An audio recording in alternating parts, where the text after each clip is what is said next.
What I think I know is that in the years after World War II, a lot of homes were sold on the basis that you could live in quiet residential neighborhoods far away from dirty, crowded stuff that you don't want to live near. And you have this wonderful thing called an automobile, and it's relatively cheap, and everybody can have one or two or maybe even three when your kids get old enough, and you just drive everywhere. And you'll drive on lovely tree-lined parkways, and it'll be lush and verdant, and it'll be a long way to where you work, but why would you want to live near where you work? You want to live out in a quiet, picket fence, suburban neighborhood. Well, in the long run, we now see that as a mistake. We see the substantial separation of residential areas from commercial areas, from industrial areas, from retail areas as a mistake. Because the very thing that was just so marvelous when, Olney and Gaithersburg and Wheaton were laid out in the 1940s and 1950s, we now realize is killing our planet. Okay, we can't afford to drive as much as we do. We've got to change our patterns, our land use patterns and our transportation patterns, because our heirs will blame us for our failure to do that. It was a terrible error, one of the primary culprits in the climate change that we now see every day. Look at the weather outside this window.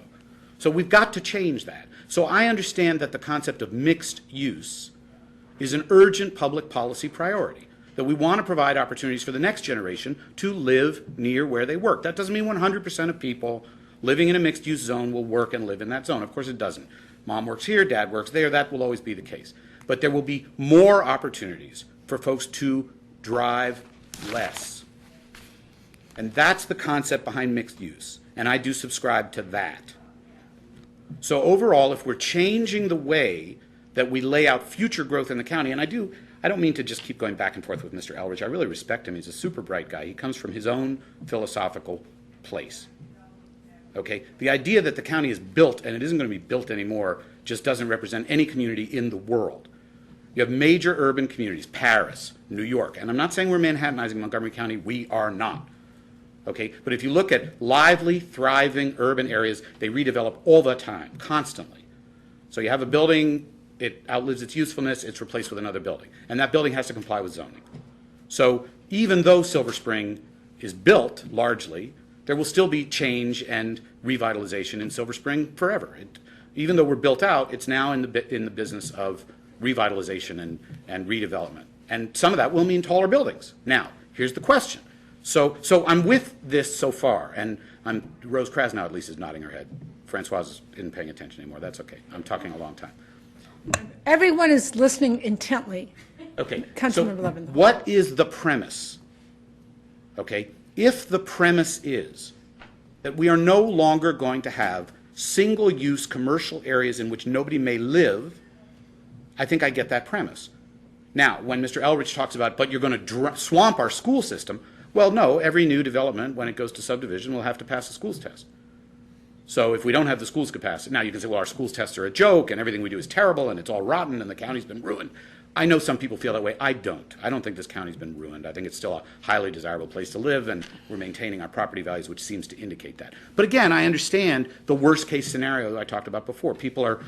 Some people, the few people are actually paying attention to this.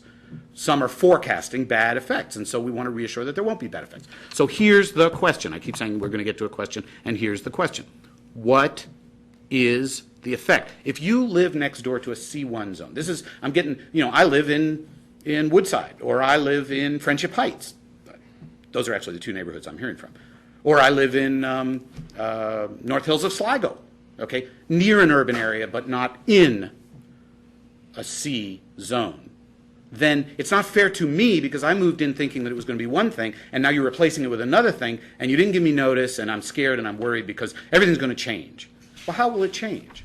So you have more housing units, presumably, which will be subject to schools and traffic tests because every subdivision is, and that'll be the change, right? What am I missing? What is the fear? What is the worry? Is there legitimacy to the worry that replacing a C1 zone or a C2 zone or a CBD zone with a CR zone, what harm? What harm could be caused? That's the fundamental question.